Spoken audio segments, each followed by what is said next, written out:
ಎಲ್ಲರಿಗೂ ನಮಸ್ಕಾರ. ನಾವು ಹಿಂದಿನ ವಿಡಿಯೋದಲ್ಲಿ ಕೋಟಪ್ಪಕೊಂಡ ತ್ರಿಕೋಟೇಶ್ವರ ದೇವಸ್ಥಾನಕ್ಕೆ ಹೋಗಿದ್ವಿ. ಆ ದೇವಸ್ಥಾನದಿಂದ ಅರೌಂಡ್ 7 ಕಿಲೋಮೀಟರ್ ಒಂದು ಹಳ್ಳಿ ಬರುತ್ತೆ, ಅದೇ ಮದಿರಾಲ. ನಾವು ಇವತ್ತು ಆ ಹಳ್ಳಿಯ ಒಂದು ಟೂರ್ ಮಾಡೋಣ.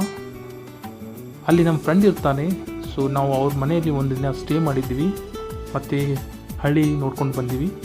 ಸೊ ಇದೇ ನೋಡಿ ಅವರ ತೋಟ. ಇಲ್ಲಿ ಅವರು ಮೆಣಸಿನ್ಕಾಯಿ ಬೆಳೆದಿದ್ದಾರೆ. ಸೊ ಈ ತೋಟದ ಮುಂದೆನೇ ಗ್ರಾನೈಟ್ ಫ್ಯಾಕ್ಟ್ರಿ ಇದೆ. ಆ್ಯಕ್ಚುಲಿ ಮದಿರಾಲ ಸುತ್ತಮುತ್ತ ತುಂಬ ಗ್ರಾನೈಟ್ ಫ್ಯಾಕ್ಟ್ರಿಗಳಿದೆ.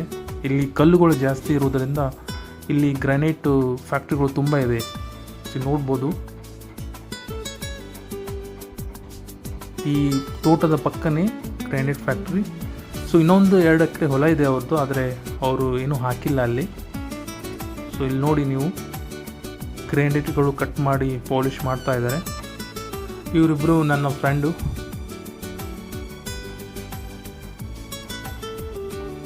ನೋಡಿ ಯಾವ ಥರ ಕಟ್ ಮಾಡ್ತಾ ಇದ್ದಾರೆ ಆ್ಯಂಡ್ ಪಾಲಿಷ್ ಕೂಡ ಮಾಡ್ತಾ ಇದ್ದಾರೆ. ಸ್ವಲ್ಪ ಮುಂದೆ ಹೋದ್ಮೇಲೆ ನಮಗೆ ಇನ್ನೊಂದು ಸುಂದರವಾದ ಒಂದು ಹೊಳ್ಳ ಅಂತೀವಲ್ಲ ನಾವು, ಅದು ಸಿಕ್ತು ನೋಡಲಿಕ್ಕೆ. ಇದು ತುಂಬ ಚೆನ್ನಾಗಿದೆ. ನಾವು ಈವ್ನಿಂಗ್ ಟೈಮಲ್ಲಿ ಬಂದಿದ್ದೀವಿ. ಇದ್ರ ನೀರು ಕೂಡ ತುಂಬ ಸ್ವಚ್ಛವಾದ ಇದೆ. ನೋಡ್ಬೋದು, ಮುಂದೆ ತೋರಿಸ್ತೀನಿ ಯಾವ ಥರ ನೀರು ಕೂಡ ತುಂಬ ಸ್ವಚ್ಛ ಇದೆ. ಸೊ ಇದಕ್ಕೆ ತೆಲುಗಲ್ಲಿ ವಾಗ್ ಅಂತಾರೆ ಅವರು. ನಾವು ಹೊಳ್ಳ ಅಂತೀವಲ್ಲ, ಹೊಳೆ ಅಥವಾ ಹೊಳ.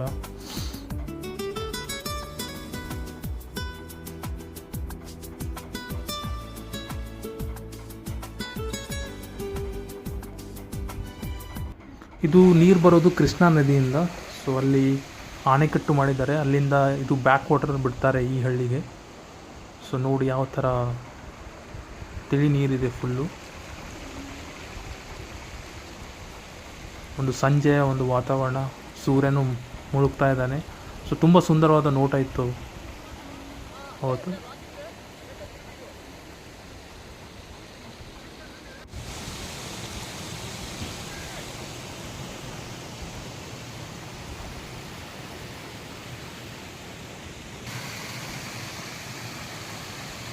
ನೀವು ಸೂರ್ಯನ ಒಂದು ಪ್ರತಿಬಿಂಬನೂ ಕಾಣ್ಬೋದು ನೀರಿನಲ್ಲಿ. ಕೆಲ ಹುಡುಗರು ನೀರಿನಲ್ಲಿ ಆಡ್ತಾ ಇದ್ದಾರೆ ಮತ್ತು ರೀಲ್ಸ್ ಕೂಡ ಮಾಡ್ತಾ ಇದ್ದಾರೆ.